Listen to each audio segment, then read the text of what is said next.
আসসালামু আলাইকুম।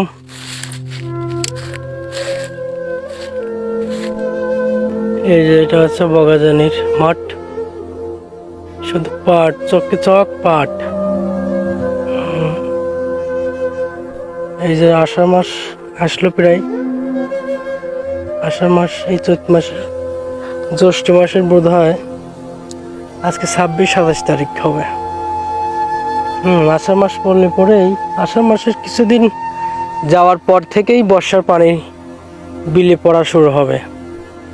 এই যে এই সাইডটা একটু ডাউন হওয়ার কারণে এখানে পানি বাজি থাকে, যার কারণে একটু এই নালি সহ পাট বনে নেই, ধান বুনছে, আমন ধান বুনছে, আর চার সাইডে এই যে পাট। তবে দেখার বিষয় হচ্ছে যে এখানে চাষ দেশে দেখতেছেন, এটা হলো পাট ছিল, বড় বড় পাট হয়েছিল। সেই পাট কাটি কিসের জন্য নজরুল ভাই আবার চাষ দিল, সেই কথাটি শুনি। নজরুল ভাই, ওই অওয়া গাছ মেরে দিলা কিসের জন্য? অওয়া গাছ আমি খন্ড দুইটি করলাম। খন্ড দুই দিয়ে আমার যেমন পাট খায়, এখন ধান বললাম। সে পাটা তো দেখতেছি তো পাট গাদি দিতে যাবো জানে। ও পাট জায়গায় পাটা জারি নিয়ে যাবো। হ্যাঁ, যাইনি এখন কোন জাগ দিবে ওই বদমখালি। বুঝে করলাম, বললাম তো পাটের এখন কি ছাল হয়ে গেছে। হাল তো ওই যে এখন আবার কি বুনতে চাও? বুড়ি দিচ্ছি জানার ভিতরে আমদানি হইতে পারে। বুড়ি দিচ্ছি গরু খাওয়াবো আমদানি বসাও বুড়ি আগে এক কাটা দেওয়া যাবে। বুড়ি তো মানুষেরও খাওয়া যায় না, মানুষের খাওয়া যায়। পাঁচ টাশ রান্না করি, তাই নি? তোমার সই কি আছে নজরুল ভাই? ওই ভাই খেয়ারের বোঝা নীতি বিরাট একটা বোঝা নিয়েছিলাম, ফিটি খইছি গোস দিয়ে মহির পাতি দাঁড়িয়ে গেছিল, সেদিন কাছে সময়ছে সেদিনকে তেল চোখের মধ্যে যদি যাইতে খোঁচা টোচা লাগতে চালি না, বোঝা যায়। লাগিয়েছিল মনে হয় খেয়ারের বোঝা তৈরি করি গেছিল তো যেরকম ভাবে বনতে চাও পাত উঠবে নি নজরুল ভাই? যে সুন্দর পাট ধরন্ত গাছ, পানি দেওয়া না কাটি ফেললে ধরন্ত গাছ কাটি ফেললেও আর আমি খালি লাভের খেত নেই আর লবের বেলায় নাই, কাটি ফেলা দিয়ে লাভের বেলা এখন আবার আমন ধান বুনছো, আমন ধানের ভিতরে আর ভরি দিচ্ছ, এক খাতে 14 খাত করার। লাভের খেত নিয়ে গেলে আপনি আর পেয়াটা পানি দিলে না, পানি দিবি কিনা? পানি দিবে তোমার স্ক্যান তোমরা যে কিরা দিবি, গাওয়ালা দিবি, আমরা তো পানি দিইনি। পানি দেওয়া নাই, সেই বাড়াটি যা তো পানি আবার দিলে না। নিজে চার থাকা লাগবে, আসি ফিতিমিতি সাথে টানাইয়া এদিক 500 দিয়ে আবার আর 500 কামাই দিই, সারাদিন আর লাগে নাকি? তুই লাইন টাইন করে দিয়েছি তারপর তো তুই। হ্যাঁ, আমরা নিজের মানুষের নিজের পারতাম, নিজেই খাইটি। ও শালি টাকা তো দিয়েছি, টাকাও দিয়েছি, আমার নিজের খাতে খাওয়া তো আমারটা দিন।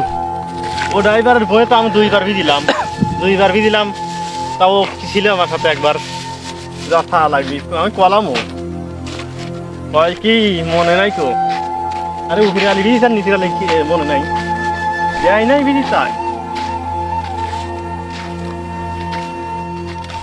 দেশের হালচাল কিছু কি বলবা? কি বলবো, হালচাল হালচাল কিছু বলো। ভালোই হালচাল। এই যে সব সময় কারেন্ট থাকে না, কারেন্ট নাই, যাওয়া আসা করি, কারেন্ট যাতায়াত করতেছে, বা বেশিক্ষণ আমরা যখন একটু দরকার হয়, আমরা কৃষক মানুষ, তখন থাকতেছে না। আবার এই যে গরমের অতিষ্ঠ জনজীবন, এর মধ্যে কাজ কাম কিভাবে কি করো? কয়লার অভাব বাংলাদেশে, এই যে কারেন্টের সংকট,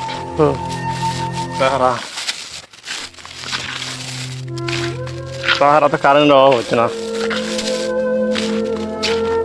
আর এই যে গরম প্রকৃতি নিয়মে গরম আসছে, আমার কি রাখি হই, কার কি সাবধানে কি করার, তাই না?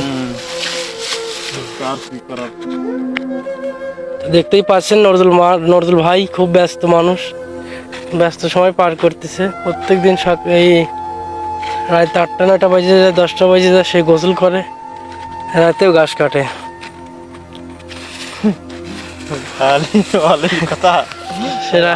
আমি সিরবি পারি না, সে রাতেও গাছ কাটে, ওই যে মোবাইলের বাটন ফোনের আলো জ্বালাইয়া কামড় দিয়ে দৈরি রাখে আর দিয়ে পৌঁছায়।